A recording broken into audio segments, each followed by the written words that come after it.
adik-adik semuanya, selamat datang di video pembelajaran yang asyik dan menyenangkan. Nah, pada video pembelajaran kali ini, kita akan belajar matematika, khususnya pada materi taksiran. Nah, adik-adik di rumah pasti pengen tahu kan, pada video pembelajaran kali ini kita akan belajar taksiran apa aja sih? Jadi, pada video pembelajaran kali ini, kita akan belajar mengenai taksiran pecahan biasa dan pecahan campuran. Kemudian kita juga akan belajar mengenai taksiran desimal. Dan yang terakhir, kita juga akan belajar mengenai taksiran persen. Sebelum kita belajar mengenai taksiran pecahan biasa dan taksiran pecahan campuran, Kakak Ika mau tanya nih sama adik-adik, kira-kira pecahan yang ada di samping Kakak Ika ini itu merupakan pecahan biasa atau pecahan campuran sih? Oke, tepat sekali. Kalau yang ini namanya pecahan biasa. Kalau yang ini namanya pecahan apa adik-adik? Iya, pecahan campuran. Bagus ya adik-adik, ternyata kalian masih ingat yang mana pecahan biasa dan yang mana bentuk pecahan campuran. Hebat! Baik adik-adik semuanya, untuk menyelesaikan taksiran pecahan biasa dan pecahan campuran, ada beberapa hal yang harus kita perhatikan. Yang pertama, untuk mencari hasil taksiran pecahan biasa atau pecahan campuran dapat dilakukan dengan menggunakan garis bilangan. Jadi pertama yang harus kita buat adalah garis bilangannya. Kemudian kita masukkan atau kita tuliskan pecahan di dalam garis bilangan. Nah, setelah itu baru kita tentukan apakah letak pecahan yang kita cari itu lebih dekat ke 0 atau ke 1. Seperti itu. Ingat, yang akan kita bulatkan di sini adalah pecahannya. Berdasarkan penjelasan tadi, Kakak Ika rasa kalian sudah paham mengenai aturan daripada taksiran pecahan biasa dan juga pecahan campuran. Nah, untuk menambah pemahaman kalian akan taksiran pecahan biasa dan pecahan campuran, ayo kita bersama-sama menyelesaikan soal berikut ini. Nah, tentukan taksiran dari 1/4. Bagaimana caranya adik-adik? Sesuai arahan tadi, aturan tadi ya. Pertama, kita harus mencarinya menggunakan garis bilangan. Kita gambar dulu garis bilangannya. Sudah? Kemudian kita beri angka. Nah, dari yang paling kiri sampai ke yang paling kanan. Nah, dimulai dari 0. Kemudian berapa lagi adik-adik? 1/4. Kemudian 2/4, kemudian 3/4, kemudian 4/4. Iya, benar sekali. Nah, perlu diingat ya adik-adik, 4/4 itu sama dengan berapa? Iya, tepat sekali, sama dengan 1. Nah, di sini kita bisa tulis sama dengan 1. Setelah itu, kita perhatikan yang disuruh menentukan itu kan taksiran dari 1/4. Nah, yang menjadi fokus kita adalah ini 1/4. Nah, 1/4 ini kira-kira lebih dekat ke 0 atau ke 1? Kira-kira lebih dekat kemana? Letak pecahan 1/4 ini? Iya, tepat sekali. 1/4 ini letaknya lebih dekat ke 0. Nah, ke sini, oke? Nah, sehingga taksiran dari 1/4 itu adalah berapa? Iya, tepat sekali. Taksirannya adalah 0. Kenapa 0? Karena pecahan 1/4 ini letaknya lebih dekat dengan angka 0, seperti itu. Karena kalian semua sudah bisa menyelesaikan taksiran pecahan biasa, sekarang kita lanjutkan untuk menyelesaikan taksiran dari pecahan campuran. Nah, ingat, yang menjadi fokus di sini itu adalah pecahannya. Nah, lalu akan muncul nih pertanyaan di benak adik-adik. Kakak Ika, kalau yang menjadi fokus kita adalah pecahannya, lalu bilangan bulatnya bagaimana? Nah, bilangan bulatnya akan tetap kita tuliskan. Nah, misalkan di sini. Ini kan pecahannya. Pecahan campuran ya. Yang menjadi bilangan bulat itu kan yang ini, satu ini, iya kan? Nah, jadi satunya akan tetap kita tuliskan. Misalkan saja kita tuliskan di sini ya. Nah, oke. Lalu kita perhatikan di sini pecahannya. Ada pecahan 2/7. Nah, caranya sama seperti tadi, kita menggunakan garis bilangan. Kita gambar dulu nih garis bilangannya, kita buat. Ingat, garis bilangan itu dimulai dari 0. Kemudian 1/7, 2/7, 3/7, 4/7, 5/7, 6/7, dan sampai 7/7. Yang mana 7/7 itu berapa hasilnya adik-adik? Iya, tepat sekali. 1. Nah, di sini kita bisa tulis 1. Langkah berikutnya, kita harus menentukan letaknya. Apakah dia lebih dekat ke angka 0 atau ke angka 1? Gitu kan ya? Perhatikan di sini. Pecahannya itu yang menjadi fokus kan 2/7-nya. Nah, ini dia. Nah, 2/7 ini lebih dekat ke 0 atau ke 1? Kemana adik-adik? Iya, tepat sekali, ke angka 0. Nah, ini dia lebih dekat ke angka 0. Nah, sehingga bilangan bulat tadi yang 1 itu kita jumlahkan. Kita jumlahkan dengan 0. Sama dengan hasilnya berapa? 1 ditambah 0, 1. Tepat sekali. Nah, sehingga taksiran dari pecahan campuran 1/2/7 itu adalah 1. Seperti itu. Nah, mudah kan adik-adik? Baik adik-adik semuanya. Nah, karena tadi kalian sudah paham mengenai taksiran bilangan pecahan biasa dan pecahan campuran, selanjutnya kita akan belajar mengenai taksiran bilangan desimal. Nah, untuk taksiran bilangan desimal ini, itu ada aturannya adik-adik. Tapi sebelum itu Kakak Ika mau bertanya nih sama kalian. Bilangan desimal itu bilangan yang seperti apa ya adik-adik? Iya, tepat sekali. Bilangan desimal itu adalah bilangan yang berisi tanda koma di sela-sela bilangannya. Ingat, bilangan yang berisi tanda koma di sela-sela bilangannya itu dikatakan dengan bilangan desimal. Nah, kemudian ada 2 aturan yang perlu adik-adik ingat dan adik-adik pahami. Yang pertama, yang ini perhatikan. Jika bilangan di belakang koma itu bilangan 1, 2, 3, 4, maka bilangan di depannya tetap. Dan bilangan di belakang komanya itu akan berubah menjadi 0 seperti itu.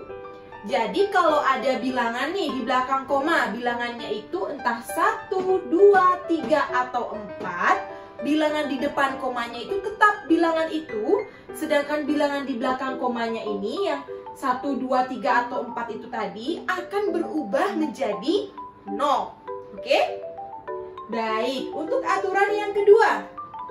Jika bilangan di belakang komanya itu adalah angka 5, 6, 7, 8, atau 9, maka bilangan di depannya itu akan ditambah 1. Sedangkan bilangan di belakang komanya itu tetap akan berubah menjadi 0. Seperti itu. Bagaimana? Apakah kalian sudah memahaminya? Nah, coba perhatikan contoh soal berikut ini. Nah, coba kita akan menentukan hasil taksiran dari bilangan desimal yang sudah Kakak Ika tuliskan di papan ini. Kita mulai dari yang paling atas dulu ya adik-adik. Nah, di sini ada bilangan desimal yaitu 4,3. Kita akan menentukannya. Nah, tuliskan dulu tanda taksiran. Ini tanda taksiran ya adik-adik. Nah, yang menjadi poin pentingnya adalah angka di belakang komanya. Yang menjadi fokus kita sesuai aturan tadi adalah angka di belakang komanya ini. Nah, angka di belakang komanya ini angka berapa adik-adik? Iya, tepat sekali. Angka 3. Sesuai dengan aturan tadi, dia termasuk ke aturan yang nomor 1. Yang mana kalau dia merupakan angka 1, 2, 3, 4, dia akan berubah menjadi, iya, tepat sekali, angka 0 seperti itu. Sehingga menjadi 4,0. Nah, karena 0 di belakang koma itu tidak perlu ditulis, sehingga menjadi, kita hapus ya adik-adik, sehingga menjadi 4 saja, seperti itu. Jadi, hasil taksiran bilangan desimal 4,3 adalah 4, seperti itu. Yang kedua, oke, kita perhatikan di sini. Yang menjadi fokus kita adalah angka di belakang komanya. Ini, angka 7. Sesuai aturan tadi, dia termasuk ke aturan yang 1 atau 2? Iya, aturan yang kedua. Betul sekali. Karena dia merupakan bagian dari angka 5, 6, 7, 8, atau 9. Sehingga dia masuk ke aturan yang kedua. Sesuai aturan yang kedua, maka angka di depannya ini kita tambah 1. Dan angka yang ini akan berubah menjadi 0, seperti itu. Sehingga menjadi 2, 8 ditambah 1 berapa adik-adik? Iya, betul sekali. 9,0. Karena dia sudah berubah 7-nya menjadi 0. Tapi perlu diingat, angka 0 di belakang koma tidak perlu dituliskan. Jadi kita hapus saja. Sehingga menjadi 29. Hasil taksiran bilangan desimal 28,7 adalah 29. Oke. Yang ketiga sekarang. Nah, coba adik-adik selesaikan ayo. Yang menjadi fokus kita itu angka berapa? Iya, angka 4 di belakang koma ya. Nah, angka 4 ini tadi termasuk aturan yang mana? Iya, aturan 1, yang mana dia akan berubah menjadi 0. Sedangkan angka di depannya tidak perlu ditambah 1. Sehingga menjadi berapa adik-adik? 573. 0 ya sebenarnya. Tapi dalam matematika 0 di belakang koma tidak perlu dituliskan lagi. Nah, kemudian yang terakhir nih, ayo semangat dong. Nah, di sini yang menjadi fokus kita yang mana adik-adik? Iya, tepat sekali. Angka 7 di belakang koma.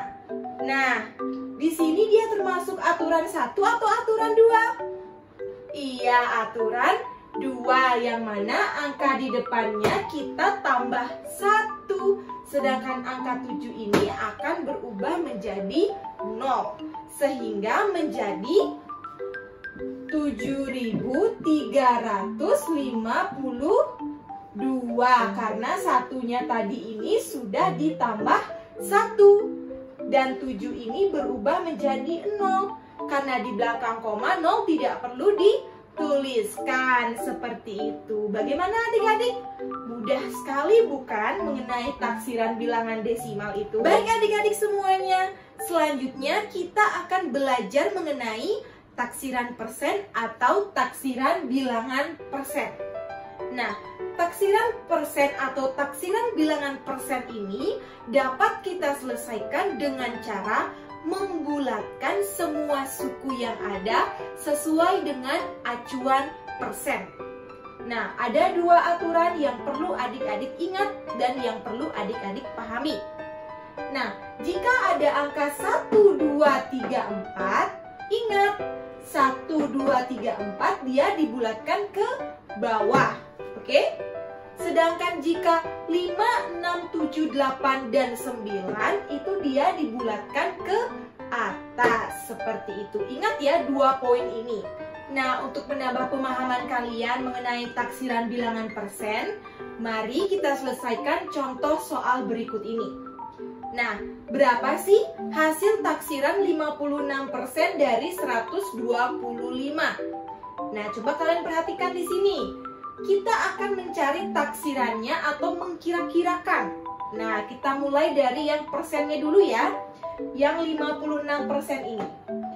Nah, di sini yang menjadi pusat perhatian kita itu adalah satuannya. Nah, 56 ini satuannya yang mana adik-adik? Iya, tepat sekali. Ini ya, 6 ini ya. Oke, 6 ini kalau kita masuk ke dalam aturan ini, dia termasuk yang mana? Yang ini, tepat sekali, aturan yang kedua. Sehingga dia harus dibulatkan ke atas ya, tepat sekali ya adik-adik.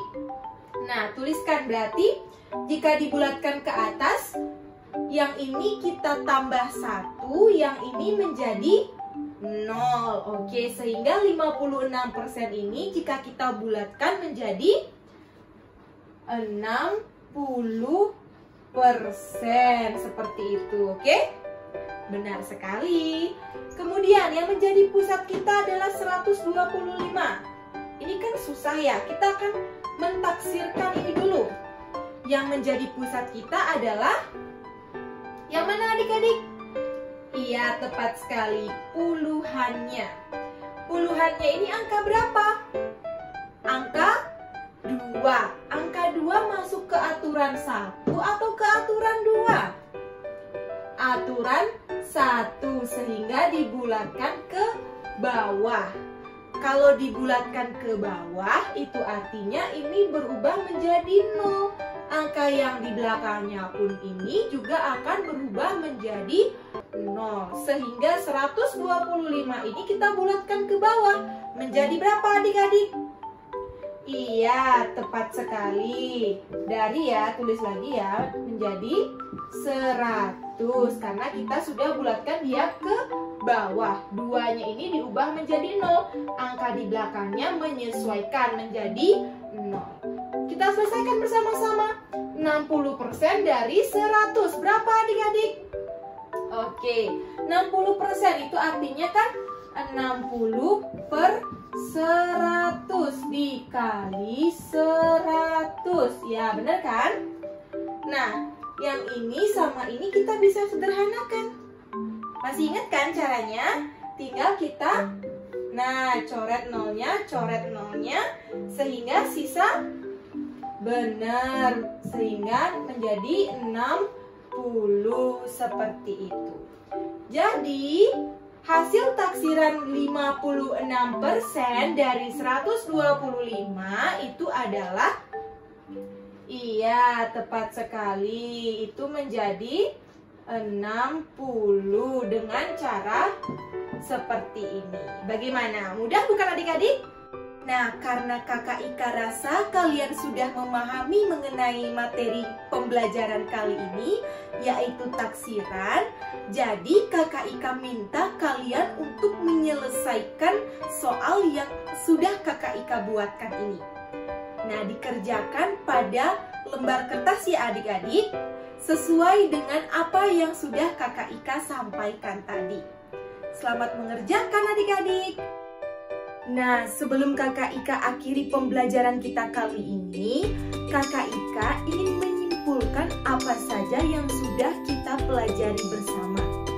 Nah, pada video pembelajaran ini, yang sudah kita pelajari itu adalah yang pertama, kita sudah membahas mengenai taksiran pecahan biasa dan juga pecahan campuran, yang mana adik-adik semuanya sudah bisa membedakan yang mana termasuk pecahan biasa dan yang mana yang termasuk pecahan campuran. Kemudian yang kedua, kita juga sudah mempelajari mengenai taksiran desimal. Adik-adik juga sudah mengenal seperti apa itu bilangan desimal. Dan yang terakhir, kita juga sudah belajar mengenai taksiran persen, yang mana adik-adik sudah dapat mencari dan menentukan hasil dari taksiran persen tersebut. Intinya adalah cara kita untuk menentukan suatu taksiran pada pecahan biasa dan pecahan campuran dapat kita lakukan menggunakan garis bilangan. Dan ingat, pada taksiran ini kita harus melakukan suatu pembulatan atau perkira-kiraan. Seperti itu adik-adik. Akhir kata, Kakak Ika ucapkan terima kasih kepada kalian semua karena kalian sudah mau menyimak video pembelajaran ini dengan sangat baik. Kakak Ika mohon maaf apabila ada kata-kata yang kurang berkenan di hati adik-adik semuanya, dan semoga video pembelajaran ini dapat memberikan dampak positif bagi kita semuanya. Dadah adik-adik, salam pintar, salam semangat. Sampai jumpa pada video pembelajaran berikutnya. Dadah!